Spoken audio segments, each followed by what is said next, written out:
RCF.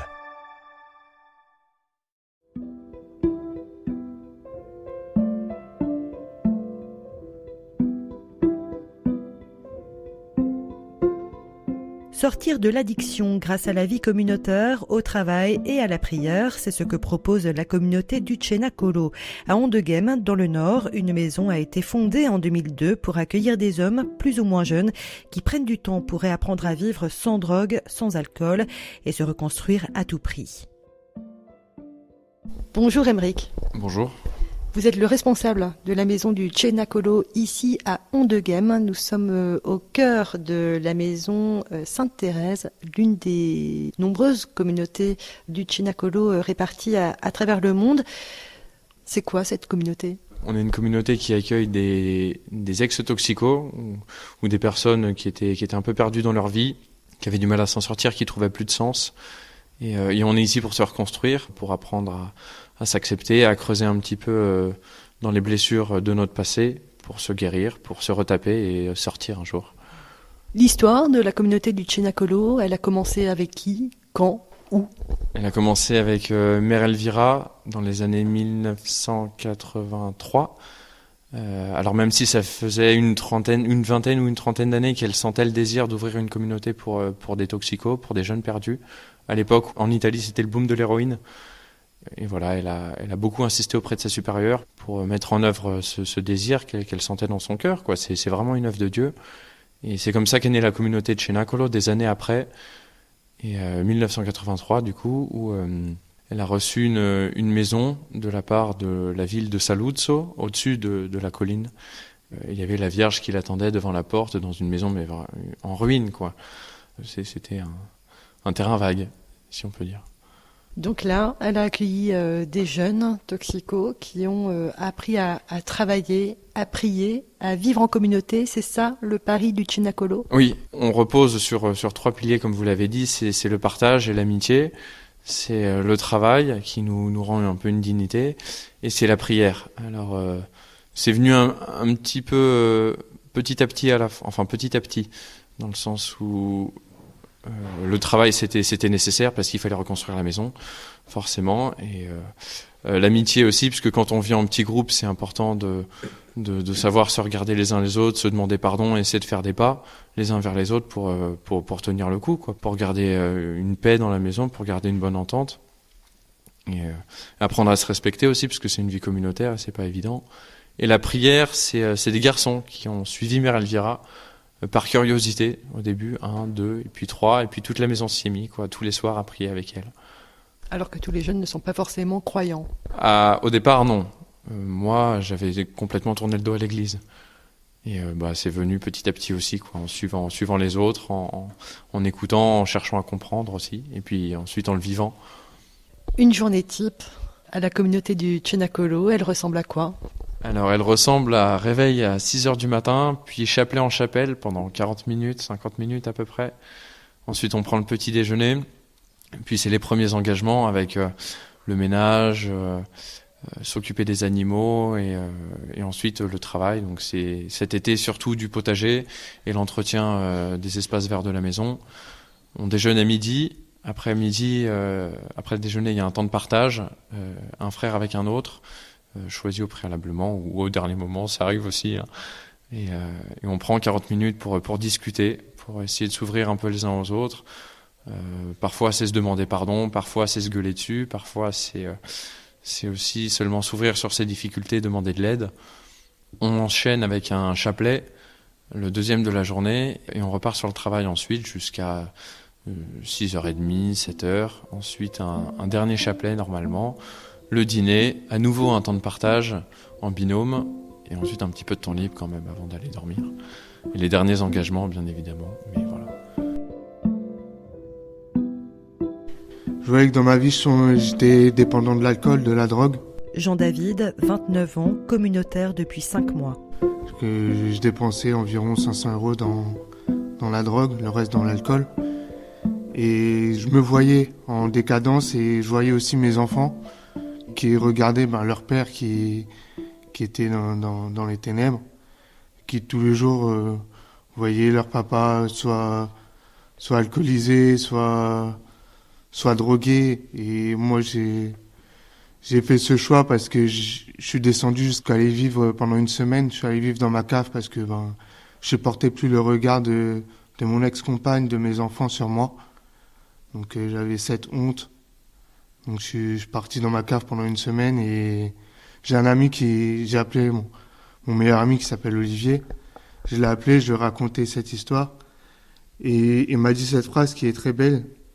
Il m'a dit, Jean-David, t'as déjà fait plusieurs cures, t'as fait tout ce qui est niveau médical, tu l'as fait, mais est-ce que spirituellement, est-ce qu'au fond de ton cœur, t'es parti voir, t'es parti chercher ce qui n'allait pas?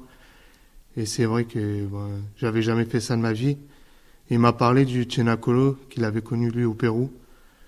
Et donc j'ai décidé d'ouvrir la porte de cette communauté pour sauver moi-même déjà, me sauver moi-même, sauver mon âme et sauver aussi le regard de mes enfants et pour que mes enfants ils aient un père digne, qu'ils soient fiers de leur père quand même. Après 5 mois passés ici, tu dirais que tu en es où aujourd'hui? Alors déjà, moi ça fait à peu près 10 ans que je me drogue et que je suis dans l'alcool. Et déjà 5 mois sans drogue, sans alcool, pour moi je me dis c'est énorme parce que je me sentais incapable. Moi quand je suis rentré au premier jour où je suis rentré au Chenacolo, je me suis dit je vais faire un mois, ça va être dans la suite de ma cure que j'avais faite avant. Ça va me canaliser, c'est un mois, ça suffit. Mais là je suis arrivé à 5 mois et je me dis, je me félicite déjà en moi-même, je me dis 5 mois c'est énorme. C'est énorme d'avoir pu faire ce pas et chaque jour je me motive pour justement rester une journée de plus. Je demande au Seigneur d'avoir la force de rester une journée de plus parce que il faut que les pas que j'ai fait là, il faut que ça soit pour toute la vie parce que maintenant je sais que j'ai plus le droit à l'erreur vis-à-vis de mes enfants. Je suis tombé dans l'addiction des jeux paris sportifs. Édouard, 21 ans, vit à la communauté depuis 8 mois. Voilà, je commençais à mettre de côté mes études. Je faisais des études dans le commerce pour faire simple. Et j'ai toujours été baigné dans un environnement catholique avec mes parents, mes grands-parents. Voilà, j'ai beaucoup fait d'événements catholiques, les GMJ, le scoutisme, enfants de cœur. Et à un moment donné, je voyais que mes parents et mes amis me voulaient beaucoup de bien et un bon groupe dans ma paroisse. J'ai la chance d'être dans une paroisse très dynamique qui m'a proposé cette communauté. Alors c'est sûr que je suis rentré avec un petit oui. Et voilà, là ça fait 8 mois que je suis en communauté et je sens le désir de chercher, d'aller encore plus loin. Et j'ai décidé de faire le choix de partir à l'étranger. Je me suis toujours dit à moi-même qu'un chemin réussi, c'est un chemin compliqué. C'est un chemin difficile où il faut chercher toujours à creuser au plus profond de soi, à voir qu'avec la patience, avec la persévérance, on peut changer. Et je remarque aussi que c'est très long en fait, et que c'est dans ces difficultés qu'on peut malgré tout trouver de la joie, trouver un sens à nos vies.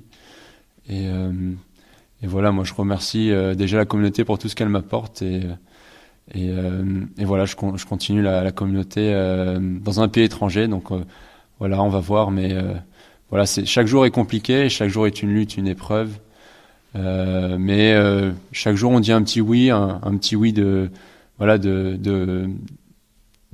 renaissance à la vie, de voir que notre vie elle est un don, elle est un miracle, et qu'on est fait pour être donné aux autres.